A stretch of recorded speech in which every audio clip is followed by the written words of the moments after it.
नमस्कार. सर्वांचं आपल्या यूट्यूब चॅनलवर स्वागत आहे. जे कोणी सबस्क्राईब करायचं राहिले त्यांनी सबस्क्राईब करून घ्या. आपण रोज करंट अफेअरच्या टाकत असतो, प्रश्न टाकत असतो रोज.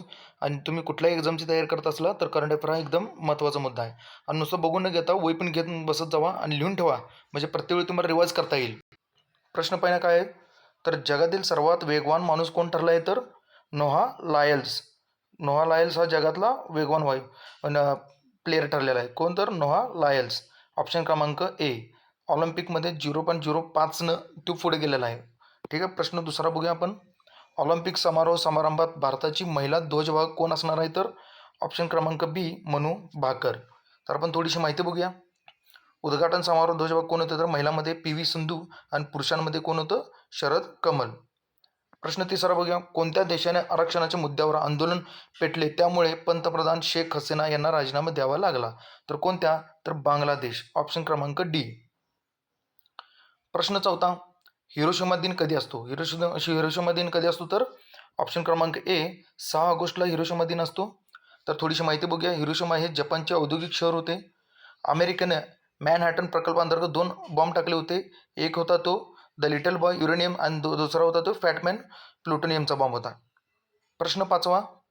कोकण परिक्षेत्राचे विशेष पोलीस महानिरीक्षक कोण आहेत, तर हे रायगडसाठी केलेलं, कारण त्या परिक्षेत्रात येत असतो. तर कोण आहे, ऑप्शन क्रमांक डी. संजय दराडे.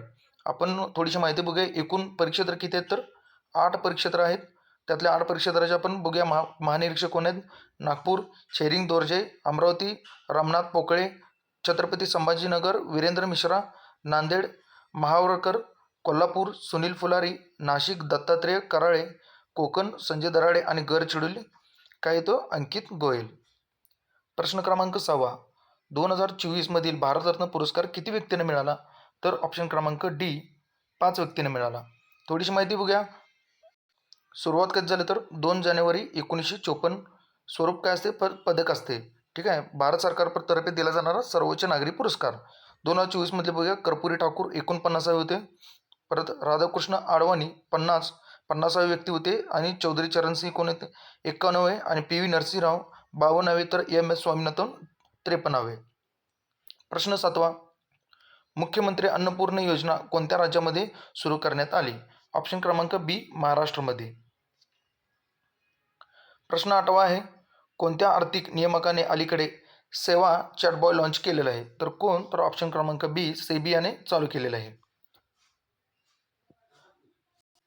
कोणत्या विधानसभेने यंग इंडिया स्किल युनिव्हर्सिटी स्थापन करण्यासाठी विधेयक मंजूर केले आहे, तर ऑप्शन क्रमांक सी. तेलंगणाने केलेलं आहे. प्रश्न शेवटचा. मुख्यमंत्री तीर्थ दर्शन योजना कोणत्या राज्याने सुरू केल्या आहेत, तर कोणत्या, तर ऑप्शन क्रमांक बी. महाराष्ट्राने सुरू केलेलं आहे. थोडीशी माहिती बघा. डीपमध्ये जातात, वरच्यावर आपण माहिती बघून घ्या. सर्व धर्मियांमध्ये 60 वर्षावरील ज्येष्ठ नागरिकांना देशातील महत्त्वाच्या आर्थिक क्षेत्र मोफत यात्रा. भारतात एकूण 73, महाराष्ट्रातली 66 तीर्थक्षेत्र योजनेचा समावेश.